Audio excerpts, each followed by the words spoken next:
Hello, one and all, to another episode of Deep Lore. Today, we're going to be discussing the conspiracy of the McMartin preschool tunnels. This whole mystery revolves around a daycare centre abuse case in the 1980s. However, there were theories that there may have been more than abuse. The subject of this case were members of the McMartin family who operated a preschool in California. Before we dive in, I want to just say thank you for all the support I've received, all of which helps with the cryptic YouTube algorithm, which in turn keeps me pushing to make more content.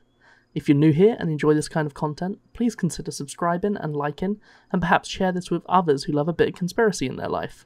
New videos every Wednesday and Sunday, with some smaller videos on random days. Thank you. The first report of abuse was sent to the police by Judy Johnson, a mother of one of the students that would attend McMartin Preschool. She stated that her son claimed to be the victim of abuse by a teacher in the school called Ray Buckley. Ray Buckley was the son of the administrator of the school, Peggy McMartin Buckley. Judy Johnson accused the school of a variety of abuse against her son. However, when questioned, some people would say that the son confirmed the abuse, while others would say that the son denied the abuse. What really grabbed the attention of the public was additional claims alongside the initial abuse, such as Peggy drilled a child under the arms and Ray Buckley flew in the air. Ultimately, at this point, there was not enough evidence, and so the police released Ray Buckley on Judy Johnson's accusation. For the safety of the students, the police sent a letter to all parents asking them to question their children to see if any others reported similar things. The police made sure to state that as of right now, there was no evidence it may have occurred in the school, and this was just a formality.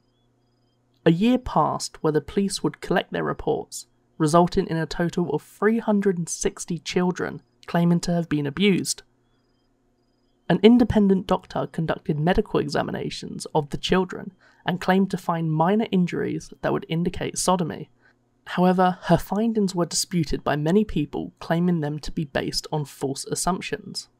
Out of the 360 children that first reported abuse, only 41 students continued to testify in court, and less than a dozen were actually testifying at the real trials.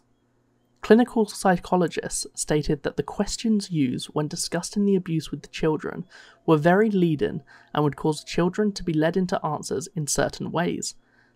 These videos were so leading to the point that the videos of the children discussing the abuse were actually instrumental in the jury finding the teachers at McMartin Preschool not guilty.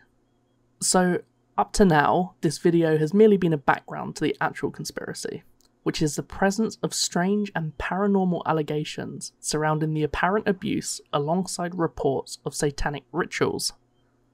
A selection of these accusations from the children are seeing witches fly, that the children were made to travel in hot air balloons, taken through tunnels, and they also claimed that they were forced to take part in orgies at car washes and airports. Children were apparently flushed down toilets into secret rooms where they were abused. One of the children also identified Chuck Norris as one of the abusers when shown pictures during the court proceedings. Ultimately, with these strange reports, the case got a lot of attention from the people in the state. The tunnels were particularly interesting. At the time, the police sent an investigator to the preschool to see if the presence of tunnels were real. Several excavations shown evidence of old buildings on the site and other remains of previous school buildings. However, it was claimed there were seemingly no tunnels. With the lack of evidence, eventually the people accused were found innocent. The mother of the first child in the report, Judy Johnson, was found to have schizophrenia and was found dead in her home due to chronic alcoholism before the case was concluded.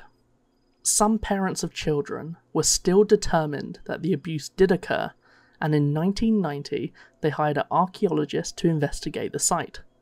He claimed to have found evidence of tunnels consistent with the accounts of the children while using ground-penetrating radar.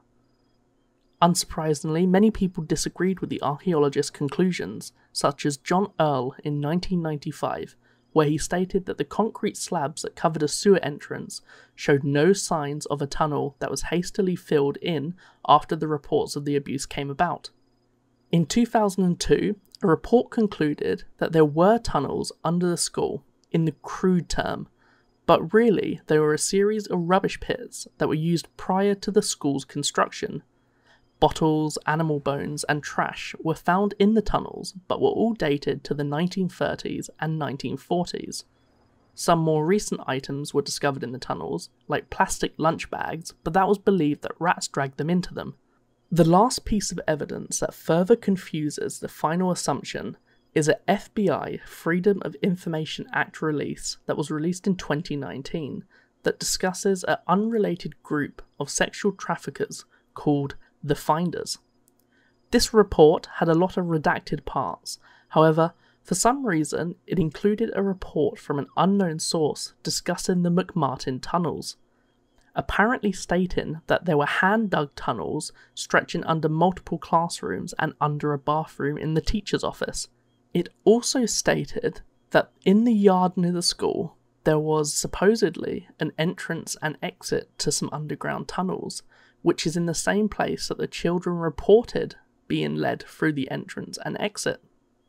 In this tunnel, it was reported that over 2,000 artifacts, including 100 animal bones, were found under the school floor. This report was the last piece of information we have so far. Could this vouch for the tunnels under the McMartin Preschool? Does this lend credibility to the children's reports? And would that mean that the Satanic reports may be more real than first thought?